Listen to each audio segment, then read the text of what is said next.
భక్తిపరుడుగా నువ్వు ఉంటే పరిశుద్ధాత్మ నీలో ఉంటాడు. పరిశుద్ధాత్మ నీలో ఉంటే ఈ పని చెయ్యి, ఈ పని చెయ్యొద్దు, అక్కడికి వెళ్ళు, అక్కడికి వెళ్ళకూడదు చెప్తుంటారు. చూడండి, పరిశుద్ధాత్మ నీలో ఉంటే ఏం చెప్తాదో చదువుదాం.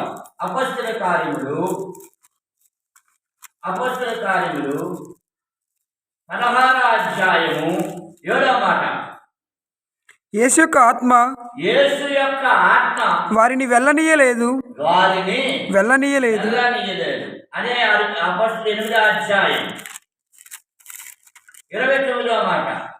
అప్పుడు ఆత్మ ఫిలిప్పుతో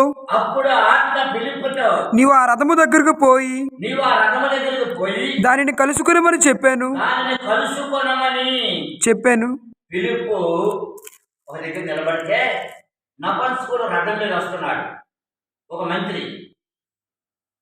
ఫిలిప్పుతో దేవుని ఆత్మ చెప్తుంది, ఇదిగో నపుంసకుడు ఉన్నాడు రథం మీద నిలబడి, ఆయన యెషయా 53వ అధ్యాయం చదువుతున్నాడు, అది ఆయనకు అర్థం అవటం లేదు, నువ్వు వెళ్ళి వివరించవయ్యా అని దేవుని ఆత్మ ఫిలిప్పుకి ఏం చేసింది తెలుసా, చెప్పింది. అప్పుడు ఫిలిప్పు వెళ్ళి ఆ నపుంసకుడితో మంత్రితో మాట్లాడుతున్న, ఎవరి మంత్రి గారు మీరు యెషయా 53వ అధ్యాయం గ్రంథం చదువుతున్నారని మీకు అర్థమవుతుందా అని అడిగాడు.